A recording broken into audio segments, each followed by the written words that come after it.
أعوذ بالله من الشيطان الرجيم بسم الله الرحمن الرحيم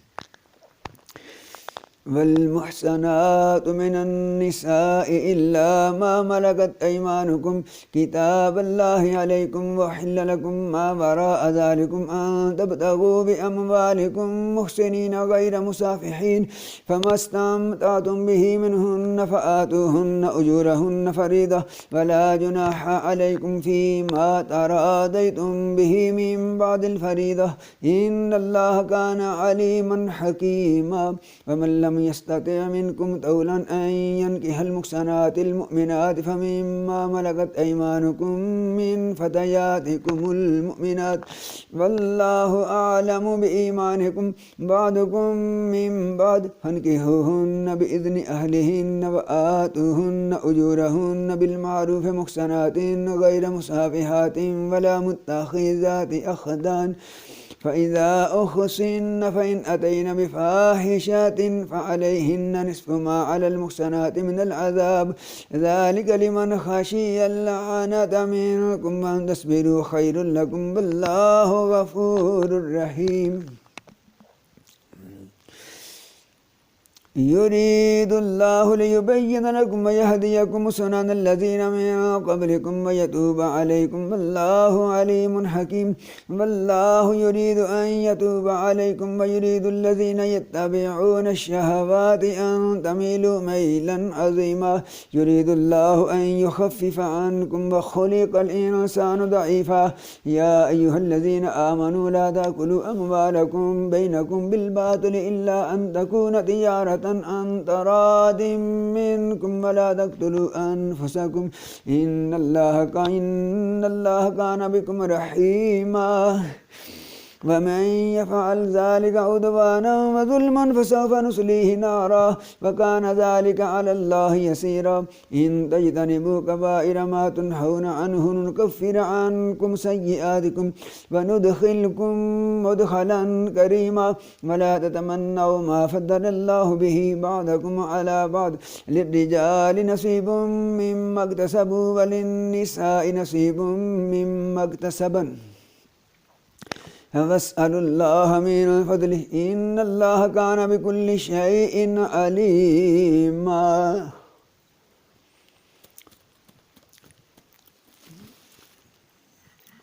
ولكل جعلنا موالي مما ترك الوالدان والأقربون والذين عقدت أيمانكم فآتوهم نصيبهم إن الله كان على كل شيء شهيدا الرجال قوامون على النساء بما فضل الله بعضهم على بعض وبما أنفقوا من أموالهم فالصالحات قانتات حافظات للغيب بما حفظ الله واللاتي تخافون نشوزهن فعظوهن واهجروهن في المضاجع واضربوهن فإن أطعنكم فلا تبغوا عليهن سبيلا إن الله كان عليا كبيرا وإن خفتم شقاق بينهما فابعثوا حكما من أهله وحكما من أهلها إن يريدا إصلاحا يوفق الله بينهما إن الله كان عليما خبيرا واعبدوا الله ولا تشركوا به شيئا وبالوالدين إحسانا وبذي القربى واليتامى والمساكين والجار ذي القربى والجار الجنوب والصاحب بالجنب وابن السبيل وما ملكت أيمانكم إن الله لا يحب من كان مختالا فخورا الذين يبخلون ويأمرون الناس بالبخل ويكتمون ما آتاهم الله من فضله وأعتدنا للكافرين عذابا مهينا والذين ينفقون أموالهم رئاء الناس ولا يؤمنون بالله ولا باليوم الآخر ومن يكن الشيطان له قرينا فساء قرينا وماذا عليهم لو آمنوا بالله واليوم الآخر وأنفقوا مما رزقهم الله وكان الله بهم عليما إن الله لا يظلم مثقال ذرة وإن تك حسنة يضاعفها ويؤتي من لدنه أجرا عظيما فكيف إذا جئنا من كل أمة بشهيد وجئنا بك على هؤلاء شهيدا يومئذ يود الذين كفروا وعصوا الرسول لو تسوى بهم الأرض فلا يكتمون الله حديثا يا أيها الذين آمنوا لا تقربوا الصلاة وأنتم سكارى حتى تعلموا ما تقولون ولا جنبا إلا عابري سبيل حتى تغتسلوا وإن كنتم مرضى أو على سفر أو جاء أحد منكم من الغائط أو لامستم النساء فلم تجدوا ماء فتيمموا سعيدا طيبا فامسحوا بوجوهكم وأيديكم إن الله كان عفوا غفورا ألم تر إلى الذين أوتوا نصيبا من الكتاب يشترون الضلالة ويريدون أن تضلوا السبيل والله أعلم بأعدائكم وكفى بالله وليا وكفى بالله نصيرا من الذين هادوا يحرفون الكلم عن مواضعه ويقولون سمعنا وعصينا واسمع غير مسمع ورائنا ليا بألسنتهم وطعنا في الدين ولو أنهم قالوا سمعنا وأطعنا واسمع وانظرنا لكان خيرا لهم وأقوم ولكن لعنهم الله بكفرهم فلا يؤمنون إلا قليلا يا أيها الذين أوتوا الكتاب آمنوا بما نزلنا مصدقا لما معكم من قبل أن نطمس وجوها فنردها على أدبارها أو نلعنهم كما لعنا أصحاب السبت وكان أمر الله مفعولا إن الله لا يغفر أن يشرك به ويغفر ما دون ذلك لمن يشاء ومن يشرك بالله فقد افترى إثما عظيما ألم تر إلى الذين يزكون أنفسهم بل الله يزكي من يشاء ولا يظلمون فتيلا انظر كيف يفترون على الله الكذب وكفى به إثما مبينا ألم تر إلى الذين أوتوا نصيبا من الكتاب يؤمنون بالجبت والطاغوت ويقولون للذين كفروا هؤلاء أهدى من الذين آمنوا سبيلا أولئك الذين لعنهم الله ومن يلعن الله فلن تجد له نصيرا أم لهم نصيب من الملك فإذا لا يؤتون الناس نقيرا أم يحسدون الناس على ما آتاهم الله من فضله فقد آتينا آل إبراهيم الكتاب والحكمة وآتيناهم ملكا عظيما فمنهم من آمن به ومنهم من صد عنه وكفى بجهنم سعيرا إن الذين كفروا بآياتنا سوف نصليهم نارا كلما نضجت جلودهم بدلناهم جلودا غيرها ليذوقوا العذاب إن الله كان عزيزا حكيما والذين آمنوا وعملوا الصالحات سندخلهم جنات تجري من تحتها الأنهار خالدين فيها أبدا لهم فيها أزواج مطهرة وندخلهم ظلا ظليلا إن الله يأمركم أن تؤدوا الأمانات إلى أهلها وإذا حكمتم بين الناس أن تحكموا بالعدل إن الله نعم ما يعظكم به إن الله كان سميعا بصيرا يا أيها الذين آمنوا أطيعوا الله وأطيعوا الرسول وأولي الأمر منكم فإن تنازعتم في شيء فردوه إلى الله والرسول إن كنتم تؤمنون بالله واليوم الآخر ذلك خير وأحسن تأويلا ألم تر إلى الذين يزعمون أنهم آمنوا بما أنزل إليك وما أنزل من قبلك يريدون أن يتحاكموا إلى الطاغوت وقد أمروا أن يكفروا به ويريد الشيطان أن يضلهم ضلالا بعيدا وإذا قيل لهم تعالوا إلى ما أنزل الله وإلى الرسول رأيت المنافقين يصدون عنك صدودا فكيف إذا أصابتهم مصيبة بما قدمت أيديهم ثم جاءوك يحلفون بالله إن أردنا إلا إحسانا وتوفيقا أولئك الذين يعلم الله ما في قلوبهم فأعرض عنهم وعظهم وقل لهم في أنفسهم قولا بليغا وما أرسلنا من رسول إلا ليطاع بإذن الله ولو أنهم إذ ظلموا أنفسهم جاءوك فاستغفروا الله واستغفر لهم الرسول لوجدوا الله توابا رحيما فلا وربك لا يؤمنون حتى يحكموك فيما شجر بينهم ثم لا يجدوا في أنفسهم حرجا مما قضيت ويسلموا تسليما ولو أنا كتبنا عليهم أن يقتلوا أنفسكم أو اخرجوا من دياركم ما فعلوه إلا قليل منهم ولو أنهم فعلوا ما يوعظون به لكان خيرا لهم وأشد تثبيتا وإذا لآتيناهم من لدنا أجرا عظيما ولهديناهم صراطا مستقيما ومن يطع الله والرسول فأولئك مع الذين أنعم الله عليهم من النبيين والصديقين والشهداء والصالحين وحسن أولئك رفيقا ذلك الفضل من الله وكفى بالله عليما يا أيها الذين آمنوا خذوا حذركم فانفروا ثبات أو انفروا جميعا وإن منكم لمن ليبطئن فإن أصابتكم مصيبة قال قد أنعم الله علي إذ لم أكن معهم شهيدا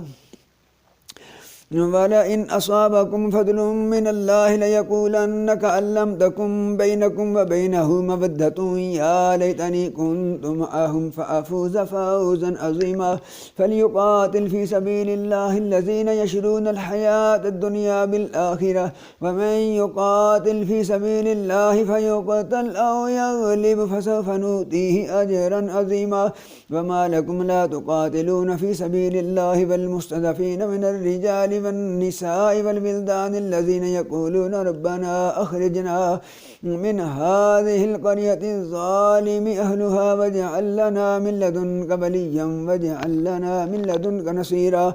الذين آمنوا يقاتلون في سبيل الله والذين كفروا يقاتلون في سبيل الطاغوت فقاتلوا أولياء الشيطان إن كيد الشيطان كان ضعيفا ألم تر إلى الذين قيل لهم كفوا أيديكم وأقيموا الصلاة وآتوا الزكاة فلما كتب عليهم القتال إذا فريق منهم يخشون الناس كخشية الله أو أشد خشية وقالوا ربنا لما كتبت علينا القتال لولا أخرتنا إلى أجل قريب قل متاع الدنيا قليل والآخرة خير لمن اتقى ولا تظلمون فتيلا أينما تكونوا يدرككم الموت ولو كنتم في بروج مشيدة وإن تصبهم حسنة يقولوا هذه من عند الله وإن تصبهم سيئة يقولوا هذه من عندك قل كل من عند الله فما لهؤلاء القوم لا يكادون يفقهون حديثا ما أصابك من حسنة فمن الله وما أصابك من سيئة فمن نفسك وأرسلناك للناس رسولا وكفى بالله شهيدا من يطع الرسول فقد أطاع الله ومن تولى فما أرسلناك عليهم حفيظا ويقولون طاعة فإذا برزوا من عندك بيت طائفة منهم غير الذي تقول والله يكتب ما يبيتون فأعرض عنهم وتوكل على الله وكفى بالله وكيلا فلا يتدبرون القرآن ولو كان من عند غير الله لوجدوا فيه اختلافا كثيرا وإذا جاءهم أمر من الأمن أو الخوف أذاعوا به ولو ردوه إلى الرسول وإلى أولي الأمر منهم لعلمه الذين يستنبطونه منهم ولولا فضل الله عليكم ورحمته لاتبعتم الشيطان إلا قليلا فقاتل في سبيل الله لا تكلف إلا نفسك وحرض المؤمنين عسى الله أن يكف بأس الذين كفروا والله أشد بأسا وأشد تنكيلا من يشفع شفاعة حسنة يكن له نصيب منها ومن يشفع شفاعة سيئة يكن له كفل منها وكان الله على كل شيء مقيتا وإذا حييتم بتحية فحيوا بأحسن منها أو ردوها إن الله كان على كل شيء حسيبا الله لا إله إلا هو ليجمعنكم إلى يوم القيامة لا ريب فيه ومن أصدق من الله حديثا فما لكم في المنافقين فئتين والله أركسهم بما كسبوا أتريدون أن تهدوا من أضل الله ومن يضلل الله فلن تجد له سبيلا ودوا لو تكفرون كما كفروا فتكونون سواء فلا تتخذوا منهم أولياء حتى يهاجروا في سبيل الله فإن تولوا فخذوهم وقتلوهم حيث وجدتموهم ولا تتخذوا منهم وليا ولا نصيرا إلا الذين يصلون إلى قوم بينكم وبينهم ميثاق أو جاءوكم حسنت صدورهم أن يقاتلوكم أو يقاتلوا قومهم ولو شاء الله لسلطهم عليكم فلقاتلوكم فإن اعتزلوكم فلم يقاتلوكم وألقوا إليكم السلام فما جعل الله لكم عليهم سبيلا ستجدون آخرين يريدون أن يأمنوكم ويأمنوا قومهم كلما ردوا إلى الفتنة أركسوا فيها فإن لم يعتزلوكم ويلقوا إليكم السلام ويكفوا أيديهم فخذوهم واقتلوهم حيث سقفتموهم وأولئكم جعلنا لكم عليهم سلطانا مبينا وما كان لمؤمن أن يقتل مؤمنا إلا خطأ ومن قتل مؤمنا خطأ فتحرير رقبة مؤمنة ودية مسلمة إلى أهله إلا أن يصدقوا فإن كان من قوم عدو لكم وهو مؤمن فتحرير رقبة مؤمنة وإن كان من قوم بينكم وبينهم ميثاق فدية مسلمة إلى أهله وتحرير رقبة مؤمنة فمن لم يجد فصيام شهرين متتابعين توبة من الله وكان الله عليما حكيما ومن يقتل مؤمنا متعمدا فجزاؤه جهنم خالدا فيها وغضب الله عليه ولعنه وأعد له عذابا عظيما يا أيها الذين آمنوا إذا ضربتم في سبيل الله فتبينوا ولا تقولوا لمن ألقى إليكم السلام لست مؤمنا تبتغون عرض الحياة الدنيا فعند الله مغانم كثيرة كذلك كنتم من قبل فمن الله عليكم فتبينوا إن الله كان بما تعملون خبيرا لا يستوي القاعدون من المؤمنين غير أولي الضرر والمجاهدون في سبيل الله بأموالهم وأنفسهم فضل الله المجاهدين بأموالهم وأنفسهم على القائدين درجة وكلا وعد الله الحسنى وفضل الله المجاهدين على القائدين أجرا عظيما درجات منه ومغفرة ورحمة وكان الله غفورا رحيما إن الذين توفاهم الملائكة ظالمي أنفسهم قالوا فيما كنتم قالوا كنا مستضعفين في الأرض قالوا ألم تكن أرض الله واسعة فتهاجروا فيها فأولئك مأواهم جهنم وساءت مصيرا إلا المستضعفين من الرجال والنساء والولدان لا يستطيعون حيلة ولا يهتدون سبيلا فأولئك عسى الله أن يعفو عنهم وكان الله عفوا غفورا ومن يهاجر في سبيل الله يجد في الأرض مراغما كثيرا وسعه ومن يخرج من بيته مهاجرا إلى الله ورسوله ثم يدركه الموت فقد وقع أجره على الله وكان الله غفورا رحيما وإذا ضربتم في الأرض فليس عليكم جناح أن تقصروا من الصلاة إن خفتم أن يفتنكم الذين كفروا إن الكافرين كانوا لكم عدوا مبينا وإذا كنت فيهم فأقمت لهم الصلاة فلتقم طائفة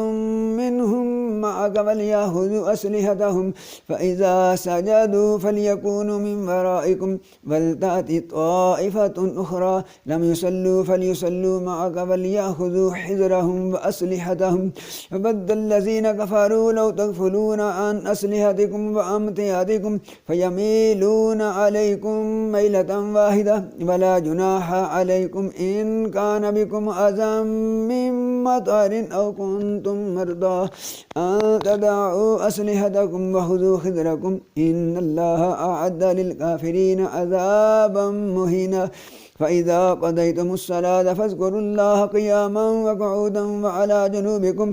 فإذا اطمأننتم فأقيموا الصلاة إن الصلاة كانت على المؤمنين كتابا موقوتا ولا تهنوا في ابتغاء القوم إن تكونوا تعلمون فإنهم يعلمون كما تعلمون وترجون من الله ما لا يرجون وكان الله عليما حكيما إنا أنزلنا إليك الكتاب بالحق لتحكم بين الناس بما أراك الله ولا تكن للخائنين خصيما واستغفر الله إن الله كان غفورا رحيما ولا تجادل عن الذين يختانون أنفسهم إن الله لا يحب من كان خوانا أثيما يستخفون من الناس ولا يستخفون من الله وهو معهم إذ يبيتون ما لا يرضى من القول وكان الله بما يعملون محيطا ها أنتم هؤلاء جادلتم عنهم في الحياة الدنيا فمن يجادل الله عنهم يوم القيامة أم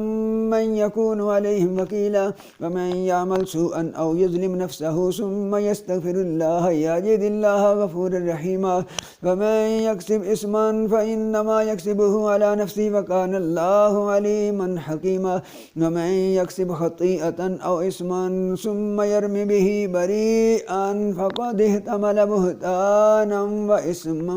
مبينا ولولا فضل الله عليك ورحمته لهمت طائفة منهم أن يضلوك وما يضلون إلا أنفسهم وما يضرونك من شيء وأنزل الله عليك الكتاب والحكمة وعلمك ما لم تكن تعلم وكان فضل الله عليك عظيما لا خير في كثير من نجواهم إلا من أمر بصدقة أو معروف أو إصلاح بين الناس ومن يفعل ذلك ابتغاء مرضات الله فسوف نؤتيه أجرا عظيما ومن يشاقق الرسول من بعد ما تبين له الهدى ويتبع غير سبيل المؤمنين نوله ما تولى ونصله جهنم وساءت مصيرا إن الله لا يغفر أن يشرك به ويغفر ما دون ذلك لمن يشاء ومن يشرك بالله فقد ضل ضلالا بعيدا إن يدعون من دونه إلا إناثا وإن يدعون إلا شيطانا مريدا لعنه الله وقال لأتخذن من عبادك نصيبا مفروضا ولأضلنهم ولأمنينهم ولآمرنهم فليبتكن آذان الأنعام فليغيرن خلق الله ومن يتخذ الشيطان وليا من دون الله فقد خسر خسرانا مبينا يعدهم ويمنيهم وما يعدهم الشيطان إلا غرورا أولئك مأواهم جهنم ولا يجدون عنها محيصا والذين آمنوا وعملوا الصالحات سندخلهم جنات تجري من تحتها الأنهار خالدين فيها أبدا وعد الله حقا ومن أصدق من الله قيلا ليس بأمانيكم ولا أماني أهل الكتاب من يعمل سوءا يجز به ولا يجد له من دون الله وليا ولا نصيرا ومن يعمل من الصالحات من ذكر أو أنثى وهو مؤمن فأولئك يدخلون الجنة ولا يظلمون نقيرا ومن أحسن دينا ممن أسلم وجهه لله وهو محسن واتبع ملة إبراهيم حنيفا واتخذ الله إبراهيم خليلا ولله ما في السماوات وما في الأرض وكان الله بكل شيء محيطا ويستفتونك في النساء قل الله يفتيكم فيهن وما يتلى عليكم في الكتاب في يتامى النساء اللاتي لا تؤتونهن ما كتب لهن وترغبون أن تنكحوهن والمستضعفين من البلدان وأن تقوموا لليتامى بالقسط وما تفعلوا من خير فإن الله كان به عليما وإن امرأة خافت من بعلها نشوزا أو إرادا فلا جناح عليهما أن يصلحا بينهما صلحا والصلح خير وأحضرت الأنفس الشح وإن تحسنوا وتتقوا فإن الله كان بما تعملون خبيرا ولن تستطيعوا أن تعدلوا بين النساء ولو حرصتم فلا تميلوا كل الميل فتذروها كالمعلقة وإن تصلحوا وتتقوا فإن الله كان غفورا رحيما وإن يتفرقا يغني الله كلا من سعته وكان الله واسعا حكيما ولله ما في السماوات وما في الأرض ولقد وصينا الذين أوتوا الكتاب من قبلكم وإياكم أن اتقوا الله وإن تكفروا فإن لله ما في السماوات وما في الأرض وكان الله غنيا حميدا ولله ما في السماوات وما في الأرض وكفى بالله وكيلا إن يشاء يذهبكم أيها الناس ويأتي بآخرين وكان الله على ذلك قديرا من كان يريد ثواب الدنيا فعند الله ثواب الدنيا والآخرة وكان الله سميعا بصيرا يا أيها الذين آمنوا كونوا قوامين بالقسط شهداء لله ولو على أنفسكم أو الوالدين والأقربين إن يكن غنيا أو فقيرا الله أولى بهما فلا تتبعوا الهوى أن تعدلوا وإن تلووا أو تعرضوا فإن الله كان بما تعملون خبيرا يا أيها الذين آمنوا بالله ورسوله والكتاب الذي نزل على رسوله والكتاب الذي أنزل من قبل ومن يكفر بالله وملائكته وكتبه ورسله واليوم الآخر فقد ضل ضلالا بعيدا إن الذين آمنوا ثم كفروا ثم آمنوا ثم كفروا ثم ازدادوا كفرا لم يكن الله ليغفر لهم ولا ليهديهم سبيلا بشر المنافقين بأن لهم عذابا أليما الذين يتخذون الكافرين أولياء من دون المؤمنين أيبتغون عندهم العزة فإن العزة لله جميعا وقد نزل عليكم في الكتاب أن إذا سمعتم آيات الله يكفر بها ويستهزأ بها